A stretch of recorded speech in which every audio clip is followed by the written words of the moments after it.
What is up, everybody?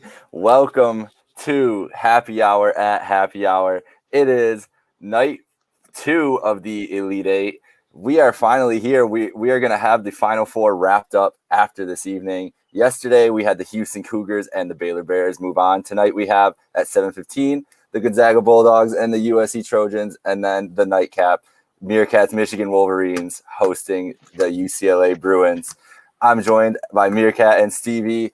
Guys, thank you so much for joining along here again tonight, and we will just jump right into it. Let's start off with the first game, about a tip-off here in about 10 minutes or so. Gonzaga, USC. I think all of us are. I know that when we talked about this on our previews before, we've all been on the high on the Zags the whole way to get to the title game, get to the Final Four by the end of this tournament. Sorry about that. Is there anything that's going to change your mind tonight, Meerkat? Is there any way that the USC Trojans could change your mind and make you think that they're going to pull this one out? Well, you guys know I love Evan Mobley. I mean, both Mobley brothers this tournament have been great, but Evan Mobley is just incredible. And Gonzaga's a wagon. They're an absolute wagon. This is like the best tournament team I remember in a while. They remind me, the 2018 Nova team, but better than them. And it's just I'm not telling people that I think USC is going to win, but I think they make it a close game. You beat Gonzaga by, defending the three and with length on defense. And, USC's had both of those. USC's been heating up from three this tournament. You got Mobley playing it at a high level, and just the whole Pac-12 has been surprising everybody. I'm not saying I think, Gonzaga's losing, but I think this game's going to be a lot closer than people think tonight.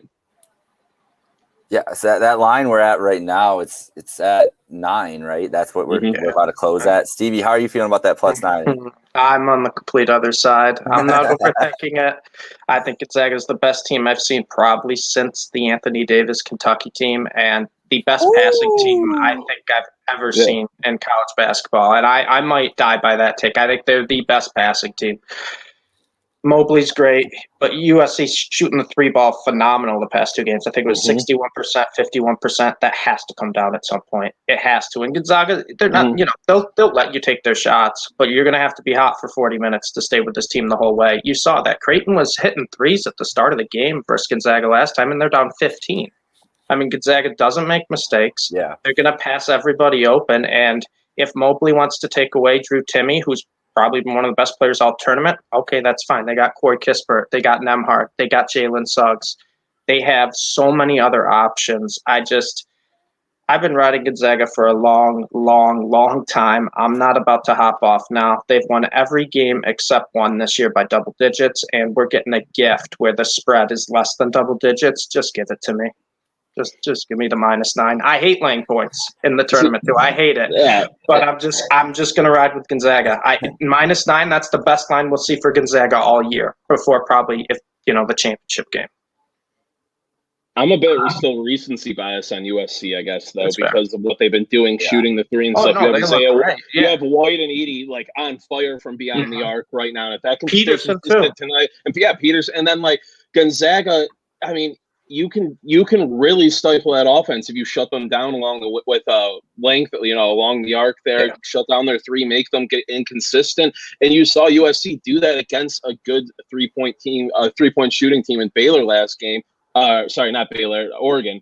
I just mixed them up because of the green. But Oregon went 5 of 21. It's going to be a game I think that comes down to USC just really making them uncomfortable and who hits more threes. I just think Gonzaga is too balanced. I don't think they live and die by the three. They don't, yeah. When we watch Gonzaga this year, even if they have an open look, they're going to make that second pass for the wide open layup or whatnot, and they're making passes that just fool defenses.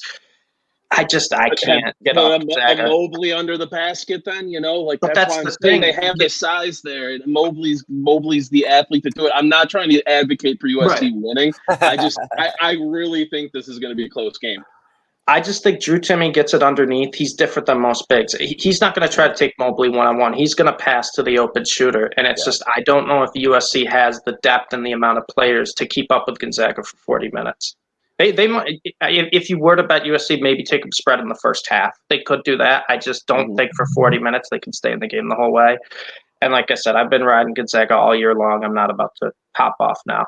Yeah. See, I was kind of leading the opposite because we watched those games last night, and like we were talking about both the teams with Arkansas and with Oregon State. We talked about in the preview, like these teams could come out and just not hit shots, Right. and it could get ugly quick, and it got ugly quick. Both of them battled back late in those games, but still it looked bad early on, and that's what I'm kind of worried about with USC is with the shooting. Is just like if they start off cold, like Gonzaga's not going to start off cold. Gonzaga's going to do whatever they want.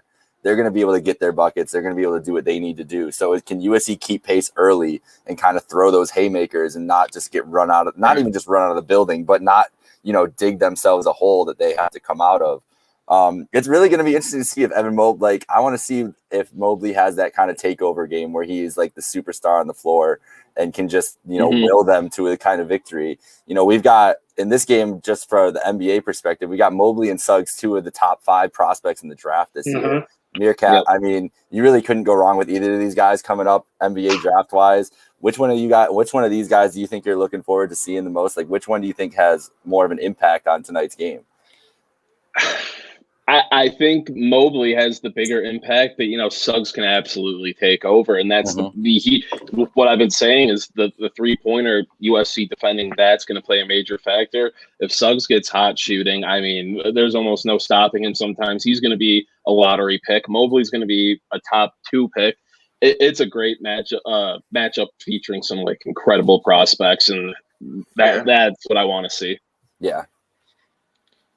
Yeah, I mean, I think Evan Mobley is the best player in this game. I would take him first overall in the NBA draft.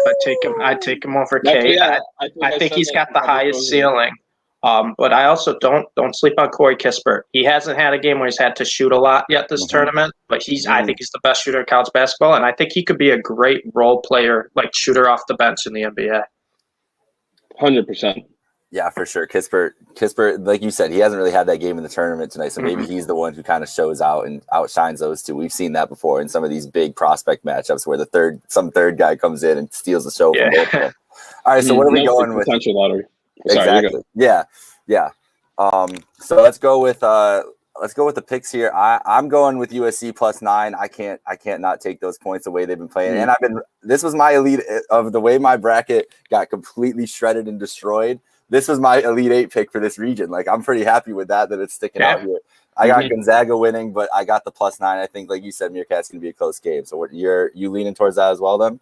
Yeah, I'm just going to roll the +9. I have a few teasers in too with Michigan, just like 3-4 point teasers, stuff like that, because Michigan, we'll get into that. But just trying to play it safe. I think USC can keep it close tonight. I'm not going to do what I did with Oregon State yesterday and hammer the spread and then, throw a little bit on the money line. I'm not gonna get bought into that. I'm taking all my units from this one. Gonzaga -9. Like I said, they've won every game except one by double digits. I'm getting less than double digits. I'm just going with the Zags.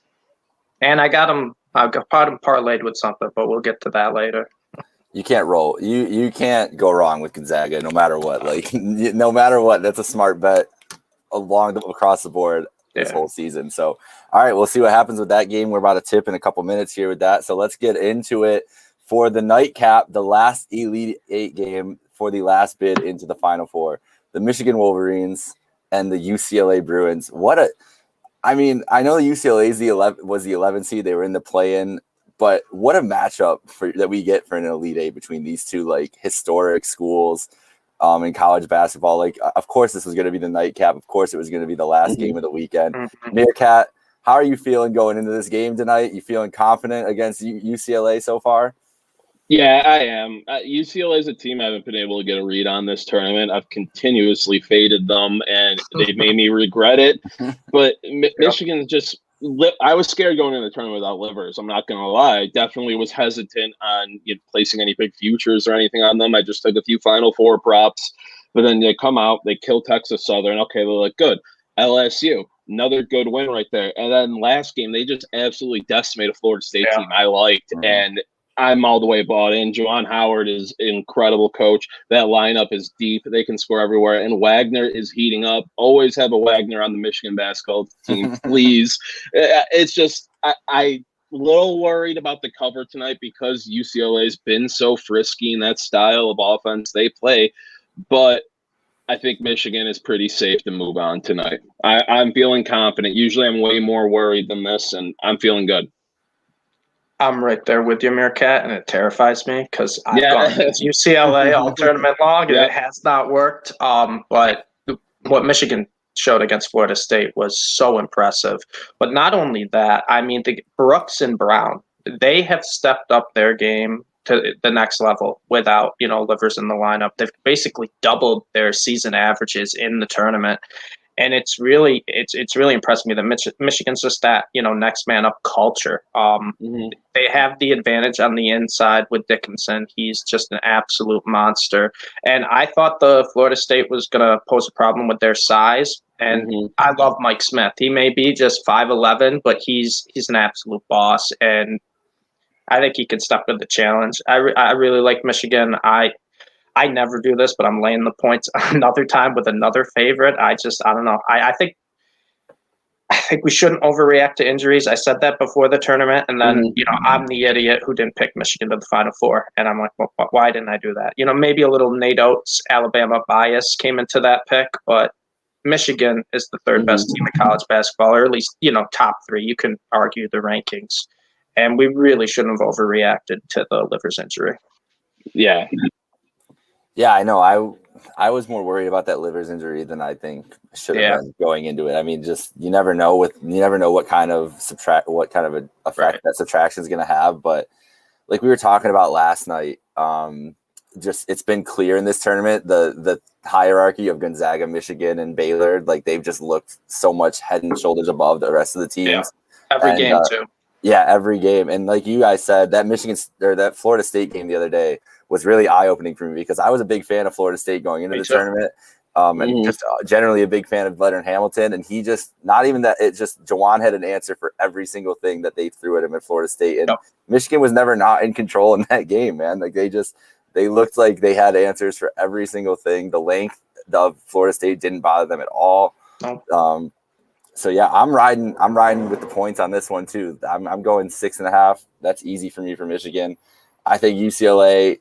I mean, UCLA got lucky as hell the other night. I mean, you're talking about two missed free throws, and that they could be having to try to take a game-winning shot at the end rather than the way that overtime works out and everything. They might not even get to overtime if that doesn't happen with Alabama at the end there. So it's just I don't know. It's just I just feel like that. I feel like that was the kind of the moment for me that it was like, well, this team, like it's been a good run, but I just feel like they're going to run into a buzzsaw tonight, and it might just be the time that it all comes up together, and we'll see what happens. What are you thinking, Stevie? Yeah, I think you're right. I'm kind of on the same boat as you are. I just like you said, the Michigan game against Florida State was really the deciding factor where I was like, okay, this looks like Michigan pre-injury. This looks like the team that we were all like, oh, they might be the ones to knock off Gonzaga. And UCLA, I watch them and they look great in every game. It's just they can't keep it up. Kind of like Oregon State yesterday. Even though I did take the points with Oregon State yesterday, I think they've just overachieved for so long. You're going to eventually play a team that's just too elite. You won't be able to overcome that. And I think that's really what Michigan is. Mm-hmm. Yeah, I agree pretty much with everything you guys said. I'm taking the spread. Got in my teaser to be safe. I'm just a little distracted right now because Gonzaga already looks incredible, and this is 7-0 start. Early Is it? Is it already? Yeah, just tipped, and it's a 7-0. I didn't give out my whale parlay, but I'm taking the spreads in both on the favorites, and then I did a 3.2 units on Michigan and Gonzaga money line to win you 2 because it's -160. So if neither of the spreads hit, this parlay is guaranteed to hit. Neither of these teams are losing. I'm not worried. It's already up to live. It's 11.5 now. USC. That's just going to keep flying up. That looks like that's waiting to pounce. That's over double digits, isn't it? Already waiting to pounce. 2 minutes in. I had USC +9 and Michigan -6.5, and if that goes down the tubes, I will be doubling right down on Michigan because that's how good I'm feeling about them for the night. I love both the favorites. Go. Let's go, boys. Let's do it. All right, boys. Well, we want to both all get to watching this Gonzaga game, so we'll wrap it up here. So for Meerkat and Stevie, this is Jake Michael. We'll be back on Saturday with a Final Four preview. It's Final Four time. It's back. I cannot wait to see these matchups, no matter how they play out. No matter how these. I hope we get the Michigan Gonzaga matchup because that'll be a fun show. But even if somehow it's both the underdogs, we could get USC UCLA in a Final Four game. Like that's the worst case scenario. Like I would take that all day. You imagine the storylines we would be able to get out of that. I'll start a petition for Bill Walton to commentate that game too. God, yes. Give me Nance, Walton, and Raftery would be. Oh, that'd be the dream. Final Four game ever. Unbelievable. All right, guys. Thank you for joining and enjoy the games tonight.